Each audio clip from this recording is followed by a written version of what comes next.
Could how you get your kids to school affect how well they do in school? Let's connect the dots. So, scientists already know there appears to be a link between pollution and brain function. So, the Brookings Institution took it further to see if diesel emissions from school buses impacted academic performance.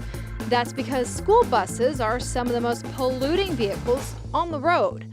They looked at the state of Georgia, which was already installing pollution controls on its buses. The researchers found that as pollution controls were installed, students' respiratory health improved, especially in the elementary school kids. But that's not all. They found academic performance improved as well, particularly for English test scores. The good news is the cost to make the buses run cleaner is relatively cheap.